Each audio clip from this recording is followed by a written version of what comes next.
네, 야고보서 우리 말씀 보도록 하겠습니다. 야고보서 3장 1절에서 6절 말씀입니다. 네, 형제들아 너희는 선생된 우리가 더 큰 심판을 받을 줄 알고 선생이 많이 되지 말라.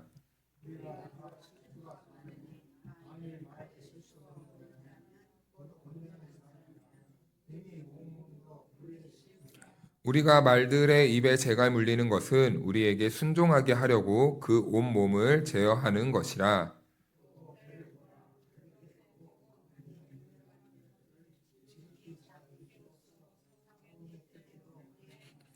이와 같이 혀도 작은 지체로 돼 큰 것을 자랑하도다. 보라, 얼마나 작은 불이 얼마나 많은 나무를 태우는가.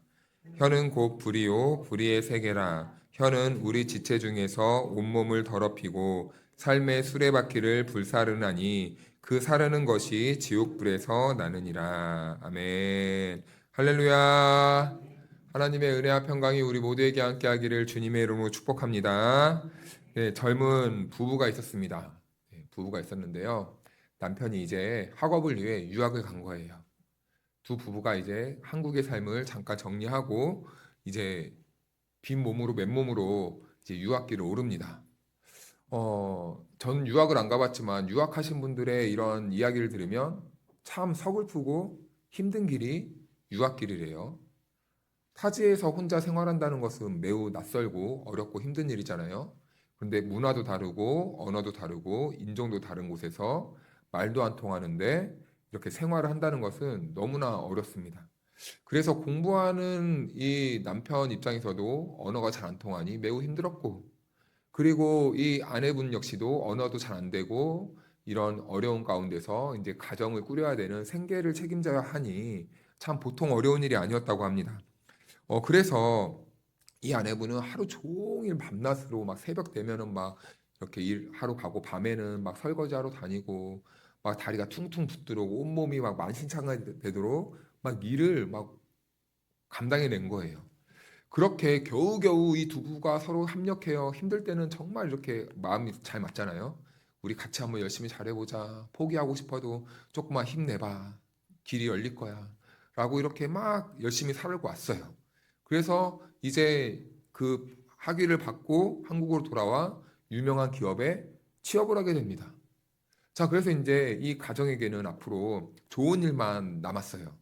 남편이 이제 돈도 잘 벌고 원하는 목표도 차근차근 이루어가고 있었다라고 합니다. 그런데 이제 사람이 참 이상하죠. 힘들 때는 어찌됐든 간에 같이 모여서 막 힘도 같이 모으고 서로 위로도 하고 그런데 조금 등이 따셔지고 배가 불러지고 살만해지니까 그때부터는 이제 어떻게 돼요? 보이지 않는 것들이 막 보이기 시작하는 거예요. 막 이제 다툼이 시작됩니다. 사소한 것부터 시작해가지고 이제 하나 두 개씩 문제가 들춰내지게 되는 거예요. 그때부터 이제 부부가 막 이렇게 격돌하게 됩니다. 그런데 그래도 이 부부가 아무리 싸워도 넘지 말아야 될 선이라는 게 있잖아요. 근데 이제 부부 생활을 하다 보면 또 때로는 넘지 않아야 될 이 선도 한 번씩 다 왔다 갔다 합니다. 그쵸? 그러면서 정이 쌓이는데 이 남편이 이제 이 아내에게 정말 마음이 그 아픈 말을 했대요. 그 어려울 때는 아내가 이 뒷바라지를 열심히 잘했는데 갑자기 남편이 이제 다툼이 잦아지니까 너 같은 거 필요 없어! 라고 해버린 거예요. 너 같은 거 필요 없어!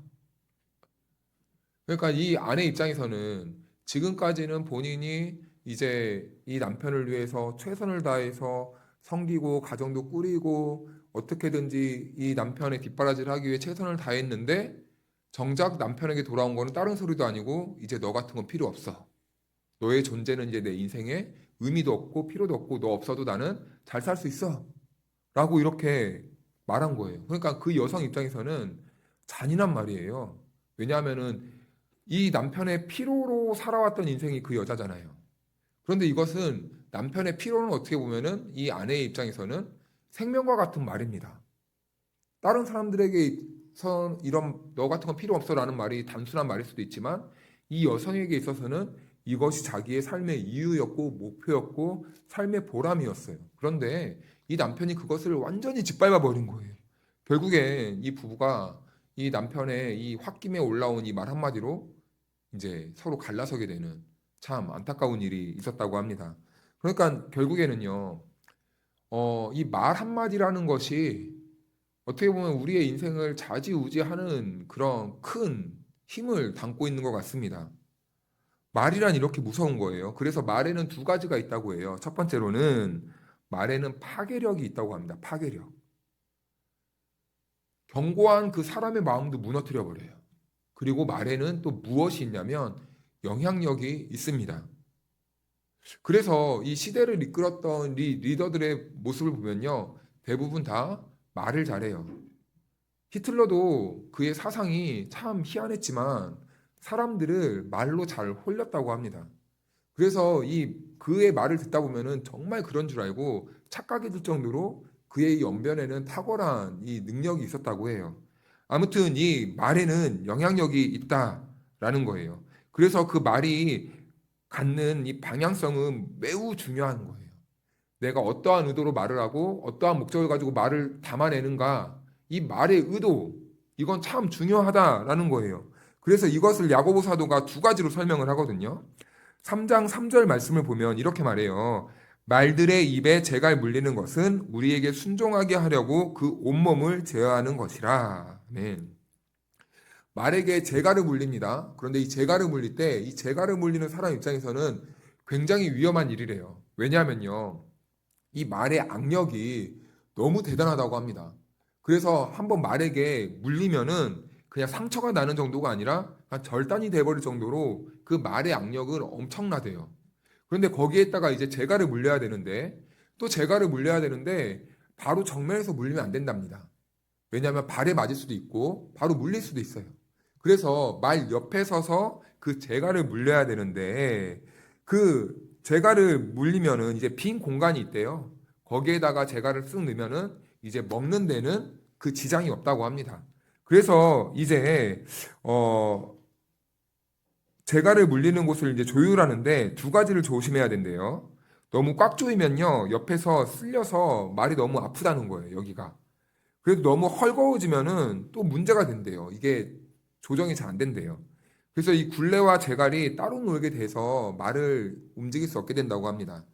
자, 그렇게 되면 안 되는 중요한 이유가 있는데 말은요, 자기 고개가 돌아간 방향으로 달리는 습관이 있대요. 그러니까 말이 고개를 어디로 향하는지에 따라서 그 말의 방향을 정한다고 합니다.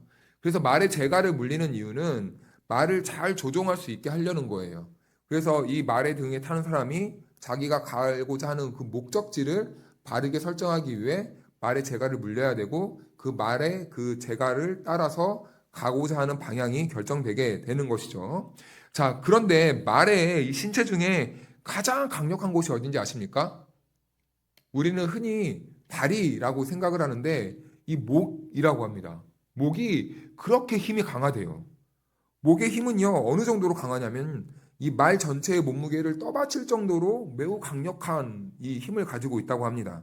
그런데요, 그 목이 고개 방향에 따라서 말머리에 물린 재갈에 따라 이 등에 탄 사람이 마음대로 움직일 수 있다는 거예요. 재갈 그 작은 거 하나로 그 어마어마한 그 말의 목을 이리 갔다 저리 갔다 하게 함으로써 이 등에 탄 사람이 가고자 하는 방향을 결정하게 된다는 것이에요. 그래서 고삐를 진 사람에 의해서 이 방향이 결정되는 거죠. 자, 이것은 왜 그렇습니까? 제어 능력이 있어서 그래요. 그리고 방향성이 있기 때문입니다. 이와 같이요, 언어가 갖는 위력이 이 재갈과 같은 역할을 한다는 거예요. 사람의 인생을 지락펴락할 수 있는 막강한 힘을 가진 게 바로 말이라는 겁니다. 말. 그래서 이 말이라는 것은 굉장히 중요하고 또 말이라는 것은 굉장히 또 위험하기도 하고 또 이 말 한마디가 참 이 사람을 살릴 수도 있고 죽일 수도 있는 그 어려운 그 중요한 역할을 한다는 거죠. 그리고 두 번째 비유가 바로 이 배의 키입니다. 커다란 배가 있어요. 거기에 많은 짐도 싣고 많은 사람들도 태웁니다. 근데 선장이 그 많은 사람들을 태우고 배를 올바른 길로 인도하기 위해서는 키를 잡아야 돼요. 그러니까 한마디로 이 키는요, 그 배의 방향성을 조절할 수 있는 거예요. 자, 그러면 이 키가 곧 무엇이라고 했습니까? 말이라는 거예요. 이 말이라는 것은 이 등에 탄 사람이 말을 제어할 수 있고, 그리고 선장이 작은 키로 배 전체를 움직일 수 있는 것처럼 말로 인하여서 사람의 인생을 이리 가게 하고 저리 가게 하고 그렇게 할 수도 있다라는 것이죠. 자, 그럼 5절 말씀을 우리 한번 같이 읽어볼까요? 5절 말씀이요. 시작. 이와 같이 혀도 작은 지체로 돼 큰 것을 자랑하도다. 보라, 얼마나 작은 불이 얼마나 많은 나무를 태우는가. 아멘. 네, 종종 산불이 일어나요. 그런데요, 산불이요, 여러분, 우리가 잘 알다시피 정말 사소한 것 하나 때문에 이렇게 일어나잖아요. 그냥 길 가다가 이 산에 오른 등산객이 담배 피고 툭 던진 그 무심코 버린 다 꺼지지 않는 담배꽁초 하나 때문에 낙엽에 불이 옮겨 붙고 그 낙엽이 점점 퍼져서 나무에 들러붙고 나무가 막 타기 시작하면서 산 온 전체를 태우게 되는 이런 무시무시한 일이 벌어지지 않습니까? 특히 이 건조한 시기가 되면은 그런 일들이 많이 벌어져요. 그래서 우리가 작년 올 겨울에도 여기 강원도 쪽이었나요? 거기 엄청난 큰 불이 한번 났지 않았습니까? 이 무심코 버린 이 불 쏘시개 하나가 산 전체를 태워버린다라는 거예요. 우리 주변을 보면요, 이 작은 불씨 하나, 이 주변을 보면 결국요, 이 말 때문에 다 무너져요. 말 때문에 다 무너져요. 작은 불이 큰 산을 태우듯이 이 작은 말 한마디가 사람들과의 관계를 다 허물어뜨려 버리는 모습을 우리는 종종 봅니다. 또 우리 주변을 보면요, 말들도 많이 무너졌어요. 참 이 말들이 많이 무너져가지고 요즘은 또 세대와의 갈등도 너무나 많이 벌어지고 있는 모습을 보게 됩니다. 우리 어린이들이 쓰는 말을 보면요, 유심히 잘 들어보려고 해도 무슨 말인지 몰라요. 그래서 이 언어라는 것이 많이 깨지고 있어서 오늘날 또 세대 간에도 이런 많이 불편함을 겪을 때가 있습니다. 그런데 이 말의 실수는 보통 언제 일어납니까? 역경이 있을 때는 사실은 말의 실수가 그렇게 많지 않아요. 왜요? 말할 틈이 없거든요. 힘들 때는 그렇게 말을 많이 할 틈이 없어요. 너무 힘드니까. 너무 힘드니까. 그냥 들어오면 피곤해서 지쳐서 그냥 말을 아끼게 되고 말을 안 하게 되고 그냥 골아 떨어지고 이런 현상이 일어나는데 꼭 공동체가 살만해지고 그리고 살기 편안해지고 또 등이 따셔지고 배가 부르게 되고 아무 염려가 없을 때 그때 막 사람들이 말을 막 쏟아내게 돼요. 내가 너 없으면 못 사냐? 막 가슴에 있는 말들을 다 풀어내게 돼요. 그때부터. 과거에 아쉬울 때는 막 어떻게든 이렇게 했으는 막 이렇게 잡으려고 했었는데 이제는 필요가 없어지는 거예요. 필요가 없어져. 그러니까 말도 막 하게 되고 내가 너 없으면 내가 밥 못 먹고 사냐? 나 너 없어도 된다. 아까 그 부부처럼 힘들 때는 어떻게든 같이 모여 살려고 하다가 편해지니까 이제 내가 너 없으면 뭐 돈 못 버냐? 이제 나는 내 길 찾을 수 있어. 해가지고 말도 막 이렇게 실수를 많이 하게 된대요. 그래서 이 공동체를 진단하는 이런 분들이 하는 말이 공동체가 성장하면 성장할수록 그 안에는 말로 인한 상처들이 굉장히 많대요. 교회가 이제 안정기에 접어들고 평안해지게 되니까. 이제 그러면서 공동체 안에서 이 언어들 때문에 많이 다툼이 일어난다고 합니다. 그래서 우리 공동체는요, 특히나 장난을 친다거나 생활할 때 장난으로라도 상대방을 놀리는 말이라든지 폄하하는 말이라든지 이런 말들을 삼가해야 돼요. 삼가해야 돼요. 그런데 우린 편해지면 편해질수록 상대를 존중해 주는 게 아니라 오히려 편해지면서 상대를 더 깔아뭉개면서 자기의 이 쾌락을 추구하는 사람들이 있다고 하더라고요. 상대방을 비난하고 비하하고 그렇게 깎아내리면서 막 그것을 개그 요소로 삼아서 사람들 앞에서 망신을 주고 놀림거리로 만들어버리고 이런 일들이 일어난다고 합니다. 어, 그래서 우리는 이런 폄하를 한다거나 뭐 흉을 보는 말을 하지 않아야 되겠죠.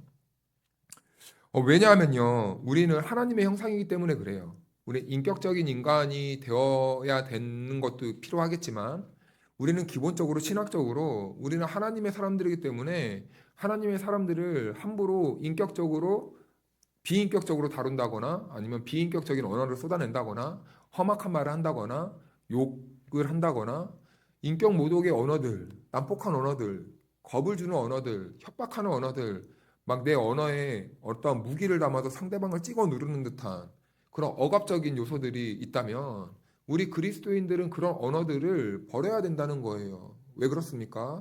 하나님의 형상들이기 때문이에요. 하나님의 것이기 때문이에요. 하나님의 작품이기 때문에 우리들은 우리가 가진 이 어마어마한 말의 위력을 가지고도 상대방을 오히려 세워주고 인격적인 대우를 해줘야 된다는 겁니다. 그리고 무의식적으로 우리는 또 때로는 특히나 이 가족들 안에서 이런 일들이 많이 벌어져요. 너 같은 건 필요 없어. 너 같은 자식 필요 없다. 저도 가끔 화나면은 다 필요 없어. 다 필요 없어. 그러거든요. 왜 필요 없습니까? 다 필요하지. 다 필요한데 사람이 막 화가 나고 막 그러면 가끔 그럴 때가 있어요. 그런데 이럴 때도요, 우리가 감정적으로 그런 말을 표현한다기보다는 오히려 이성적으로 냉정하게 우리가 말도 잘 해야 된다는 거예요. 또 우리가 우리 스스로를 위해서도 우리 스스로를 보면서 이런 말을 할 때가 있어요. 나 같은 게 어디 쓸모가 있겠니? 나 같은 게 어디 쓸모가 있겠어? 상대방한테 많이 거절당하면 이런 생각이 많이 듭니다. 특히 젊었을 때, 뭐 내가 좋아하는 사람한테 막 이렇게 연애에 요즘은 좀 이렇게 좋아한다고 말을 했는데 자꾸 거절당하면 나는 쓸모없는 사람인가 봐.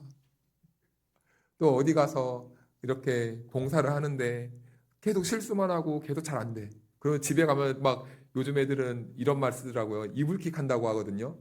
부끄러워서 막 뒤집어 썼는데 잠이 안 오는 거야. 이불 막 버럭 차고 내가 이래서 뭘 하겠나. 막 이렇게 자기 자신을 비하하고 그런데 그런 말 할 필요가 전혀 없습니다. 왜냐하면 우리는 다 그래요. 우리 인간들은 다 그렇게 연약하고 다 실수하고 다 넘어지면서 어떻게 합니까? 성장하는 거잖아요. 그렇죠. 그래서 이 인생에 아픔이 오고 이 스타링 이 경험들이 있는 것은요. 왜 우리들의 인생에 그런 게 오는 겁니까? 우리들을 한층 더 성장해 나가려고 그렇게 한다는 거겠죠. 그래서 우리는 우리 스스로를 향해서 내 자신을 향해서도 인격적인 사례를 멈춰야 돼요. 너가 어디 필요하겠어? 너를 좋아하는 사람은 아무도 없을 거야. 너를 필요로 하는 곳은 아무도 없어. 너 그냥 쓸모없는 존재잖아. 너 그냥 이 세상에서 사라져도 괜찮아. 이런 언어들, 그냥 조용히 지내라. 이런 말들. 남에게 듣는 것보다요, 사실은 내가 내 자신에게 하는 말들이 더 많습니다. 그래서 우리 그리스도인들은 내 자신부터 아끼고 사랑할 줄 알아야 돼요. 내 자신부터. 타인을 향한 말도 중요하지만 나를 향한 나의 언어도 중요합니다. 그래서요, 우리는 남들이 뭐라고 해도 거울 보면서 항상 이래야 돼요. 너 참 예쁘다. 너 참 잘났다. 제가 가끔 우스갯소리로 여러분들에게 말하지만 저도 사실은 이 앞에서는 일이요. 그냥 하면 되는 건데 다른 사람들이 볼 때는요. 한 번 하고 나면요. 사실은 제가 제일 먼저 이불 속에 숨고 싶습니다. 그래서 이 강단에 올라올 때요. 항상 이 정신 상태를 확 무장을 하고 와야 돼요. 항상 뭐랄까 이 자존감이 확 떨어지거든요. 한번 끝나고 나면요. 그러면요. 딱 저도 거울 보고 딱 그렇습니다. 너가 어때서 너가 어때서 너 정도면 됐지 뭐. 너 정도면은 뭐 그래도 중간은 갈 걸. 이렇게 자기 자신을 좀 이렇게 다독이고 칭찬도 해주고. 여러분 남에게 칭찬 들을 생각하시면 안 됩니다. 왜 그런지 아십니까? 내가 내 자신도 칭찬 못하는데 남이 날 칭찬해 주겠습니까? 안 해요. 그래서 우리가 우리 공동체에 서로 칭찬한 존재가 되려면 어떻게 해야 됩니까? 내가 먼저 나를 칭찬해야 돼요. 내가 나를 칭찬할 줄도 모르는데 누가 무슨 칭찬을 해요. 맨날 내가 음식하는 거를 보면은 아유 음식 맛도 없고 짜고 어쩌고 내 음식에도 그러는데 누가 남이 해주는 음식을 먹으면 맛있다고 하겠습니까? 안 나와요 안 나와. 그래서요 가만히 보잖아요. 칭찬을 잘해주고 예쁘다는 말도 잘해주고 멋있다는 말도 잘해주는 분들이요, 자존감이 높아요. 그런데 자존감이 낮으신 분들이 칭찬에 인색합니다. 그런 것 같아요. 출애굽기를 보면요, 무서운 이야기가 있어요. 가나안에 들어가야 되는데 이제 가나안을 정탐하려고 12명의 정탐꾼을 보냅니다. 그런데요, 10명의 정탐꾼들이 돌아와서 어떻게 합니까? 불평, 불만을 막 쏟아내는 거예요. 우린 저기 못 이긴다. 못 이겨. 우린 해볼 수가 없다. 그런데요, 그렇게 부정적인 말을 했던 사람들에게 하나님께서 뭐라고 말하는지 아십니까? 내 귀에 들린 대로 내가 행하겠다. 이 말은 무슨 말입니까? 하나님이 우리들이 하는 말을 듣고 계신다는 거예요. 자, 그러면 우리 하나님은요, 우리 안에 계시는데 우리 안에서 나에게 하는 말도 누가 듣고 있습니까? 하나님이 듣고 있다는 거예요. 여러분, 우리도요, 인식을 바꿔야 됩니다. 나는 누구의 것입니까? 하나님의 것입니다. 나는 누가 만들었습니까? 하나님이 만들었습니다. 자, 하나님이 나를 사랑하고 하나님이 나를 대단하다 여기는데 내가 나에게 감히 하나님의 것에게 너는 안 돼. 너는 글렀어. 너는 쓸모없어. 라는 말을 할 자격이 있습니까? 없습니다. 왜냐하면 나도 나의 것이 아니에요. 나마저도 누구의 것입니까? 하나님의 것이기 때문이에요. 그래서요, 여러분, 우리도요, 나에게 나쁜 말을 할 자격이 없어요. 오늘부터 무슨 말을 해야 됩니까? 칭찬의 언어를 나를 위해서 하십시오. 안 돼도 너 정도면 됐지. 말해 주십시오. 우리 어른들이 이제 저도 그런데 어른들이 이제 세월이 지나면서 거울을 보기가 싫어진대요. 마음이 아프더라고요. 여러분, 주름 하나 생기는 게 제가 이런 말 해서 죄송하지만 어떻습니까? 지금까지 살아온 아름다운 삶의 흔적 아닙니까? 그것마저도 보면서 너 참 수고했다. 이 주름의 세월을 누가 인정해 주겠어요? 내가 인정해야지. 내가 고생한 거잖아요. 내가 지금까지 믿음으로 살아보려고 열심히 몸부림쳤잖아요. 근데 나도 나마저 부정하는 거예요. 그런데 하나님이 어떻게 한대요? 말한 대로 행하겠대요.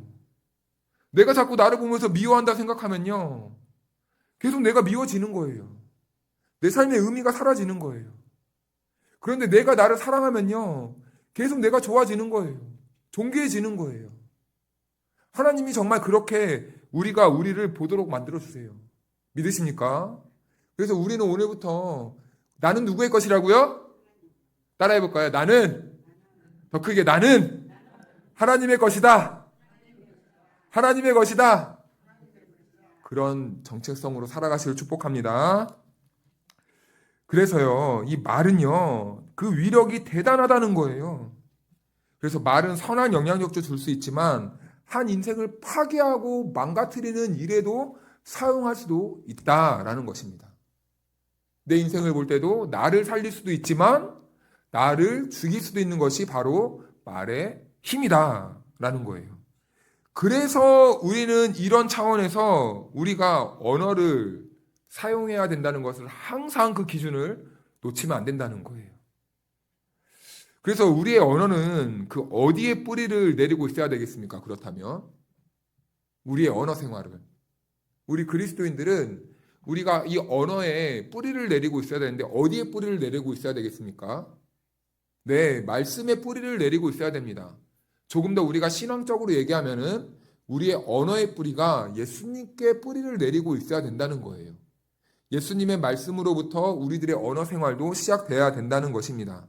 그래서 우리의 언어는 당연히 그리스도께서 우리를 살리는 말씀을 주셨듯이 우리도 내 자신과 우리 이웃들에게 그들의 영혼을 살리는 그 말을 해야 된다는 거예요. 그래서 결국 우리의 언어도 우리가 어디를 뿌리고 내리고 있느냐의 결과라는 겁니다. 우리가 평소에 악한 말을 쏟아내면은 우리의 삶의 뿌리가 어디에 지금 머물러 있다는 겁니까? 네, 제 입으로는 차마 말씀드리지 않겠지만 거기에 뿌리를 내리고 있기 때문에 그 말을 쏟아내는 거예요.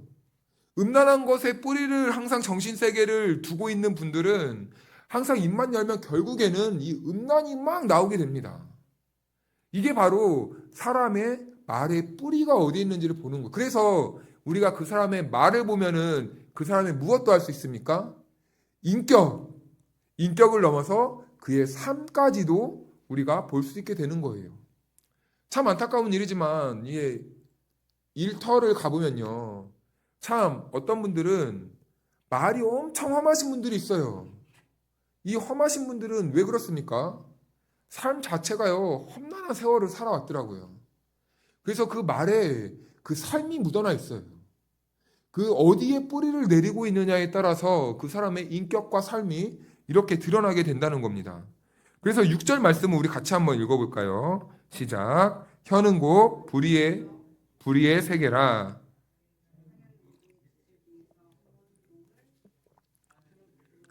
삶의 수레바퀴를 불사르나니 그 사르는 것이 지옥불에서 나느니라. 아멘. 다 잠이 오십니까? 여기 젊으신 분들도 지금 다 지금 꾸벅꾸벅하고 맞아요. 이제 봄이 되고 따뜻해지니까요. 저도 이제 이 목양실에 있으면요. 일을 가장 많이 할 때가 저는 10시부터 2시, 3시까지거든요. 근데 그 시간이 제일 졸려요. 근데요, 너무 배가 고파서 밥을 먹고 오잖아요. 그럼 앉아서 1시간은 졸아버립니다. 그래서 제가 선택하는 게 밥을 안 먹어요. 밥을 안 먹어요. 왜냐하면 그때 가장 저는 이상하게 그 시간대 머리가 제일 잘 돌아가는 것 같더라고요. 그래서 밥을 못 먹습니다. 근데 제가 그 고통을 알아요. 그래서 눈에다가 막 이렇게 시원한 걸 바르거든요. 잠 안 오게 하려고. 그래도 자요. 어떨 때는 사탕을 물고도 자요. 제가 공부할 때 사담을 좀 해서 죄송한데 공부할 때 잠 안 자려고 어떻게 버틸까 하다가 저희 큰 누나가 참 나빠요. 커피 알갱이를 물고 있으면 카페인 때문에 잠이 안 온대요. 제가 물다가 자가지고 그 자리에 막 구멍이 뽕 나가지고 절대 그런 거 하지 마십시오. 이빨이 많이 상했습니다. 아무튼 이 시간이 잠이 참 잘 많이 오는 시간인데 잠을 다시 깰 겸 우리 6절 말씀을 다 같이 크게 한번 읽겠습니다. 시작. 혀는 곧 불의의 세계라.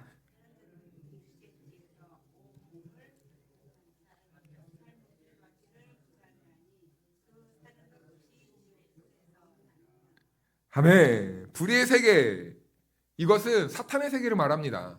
불의의 세계, 게헨나라고 말하죠. 불이 타는 곳입니다.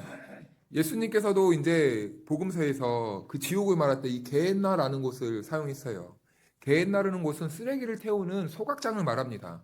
자, 그러면은 이 게헨나가 지옥이라면 나중에 그 쓰레기 같은 것들이 소각되는 그 영원한 불구덩이에 어떤 것들이 계속 타게 된다는 겁니까? 예수님을 믿지 않고 떠났던 이 불의의 세계에 있던 사람들을 계속 그 뜨거운 곳 같은 이 지옥불에서 하나님은 계속 소각시킨다, 태워버린다 라는 이 심판의 언어가 바로 이 게헨나라는 거예요. 그래서 야고보서는 이 불이 하루 종일 피로오는 곳 여기에 들어가게 될 것이다 라고 말해요. 혀는 곧 불이요 불의의 세계라.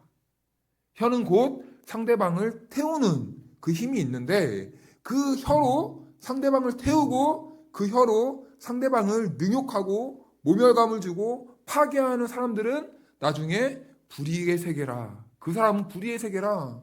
지옥이다. 그 인생 자체가. 그러다 나중에 영원히 꺼지지 않는 그 쓰레기들이 소각되는 그곳에 던져지게 될 것이다. 라는 이 심판의 언어를 사용합니다. 그런데 왜 그런 사람이 이 언어의 그 힘을 가진 그 언어, 이 불의 언어를 쏟아내는 사람들이 왜 불의의 세계를 가게 됩니까? 왜냐하면요. 아까 말했듯이 그 언어가 나오는 것은 그 언어의 뿌리가 있기 때문이에요. 그런데 그 언어가 어떻게 나오는가는 그 사람이 뿌리가 어디 있는가를 지금 보여주고 있는데 그리스도인들은 생명을 살리고 그리스도인들은 상대를 존중하는 언어를 하는 이유가 우리가 그냥 상대방을 칭찬하기 위해 내 인격이 발달해서가 아니라 그 사람은 항상 삶이 자연스러운 거예요. 왜요? 뿌리가 그리스도에게 있기 때문에 그냥 생각하는 게 예수님이 언어인 거예요. 생각하는 게 예수님의 삶인 거예요. 생각하는 게 항상 예수님의 모습인 거죠. 그러니까 말도 예수님밖에 생각이 안 나요. 그냥 말도 예수님처럼 하게 되고, 말도 예수님의 말씀처럼 하게 되고, 이 삶의 습관도 예수님처럼 닮아가게 되는 거예요. 그런데 인생의 뿌리가 이 불의의 세계, 이 세상에 있는 사람들은요, 따라하고 싶어도 따라할 수가 없습니다. 따라하고 싶어도 따라할 수 없어요. 그래서 오늘 우리의 언어가요, 말씀에 기초를 해야 되는 이유가 여기에 있는 겁니다. 우리는 어려워도 잘 안 돼도 우리의 생활과 우리의 언어를 계속 어디에 뿌리를 내리려고 우리는 몸부림을 쳐야 됩니까? 따라해 볼까요? 말씀에 언어를 뿌리 내립시다. 네, 이건 무슨 말일까요? 드라마 보다가 제가 항상 우스갯소리로 말하죠. 드라마 보다가 조금 지루하다 싶으면은 뭘 봐야 됩니까? 성경을 읽어야 됩니다.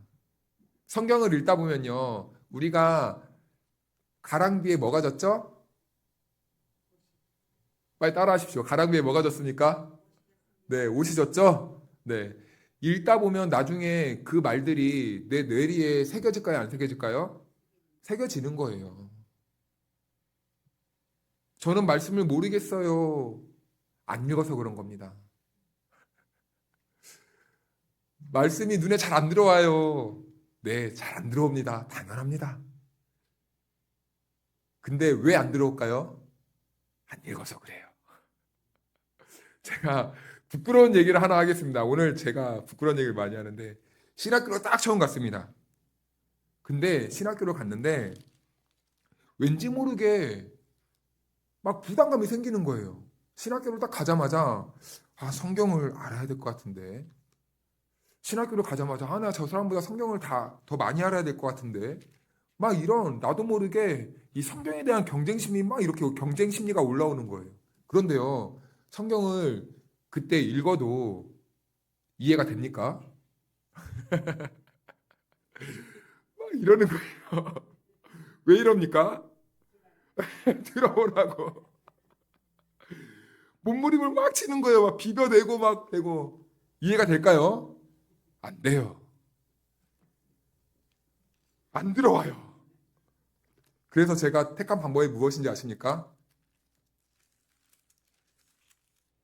노력은 배신하지 않는다.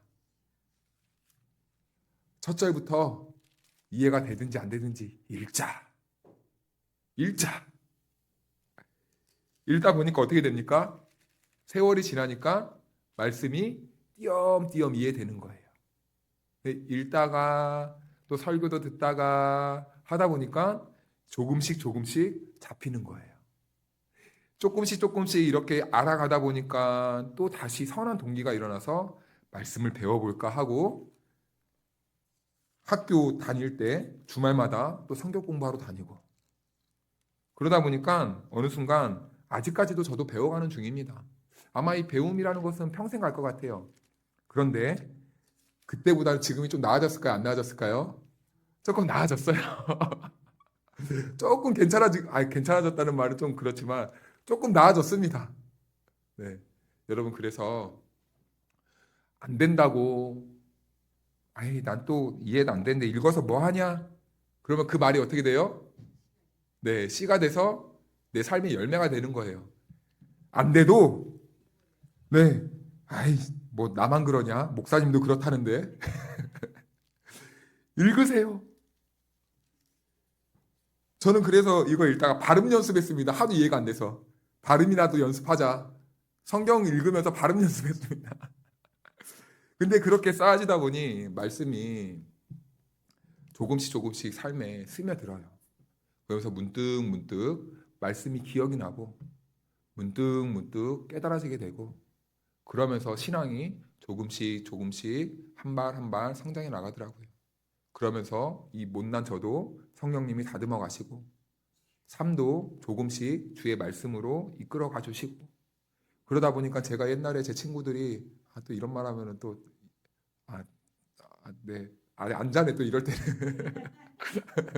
이럴 때는 친구들이 제가 입만 열면은 욕으로 시작했다가 입만 열면 욕으로 끝나고 이런 사람이 지금은 욕을 못 합니다. 욕을 못 해요. 진짜예요. 이영국 집사님, 제가 욕을 못 해요, 요즘. 왜 그럴까요? 말씀을 읽다 보니까. 말씀을 읽다 보니까 우리의 삶이 바뀌어지게 되는 거예요. 우리의 언어 생활도 바뀌어지게 되는 거예요. 그래서 오늘 야고보서는 우리들의 뿌리가 어디에 있니? 라는 질문을 하는 겁니다. 그 뿌리가 어디에 있느냐에 따라서 우리의 언어도 달라지게 된다. 우리는 언어가 왜 달라져야 됩니까? 그 사람을 파괴할 수도 있고 제어할 수도 있는 힘이 우리들의 언어에 있어야 되기 때문이에요.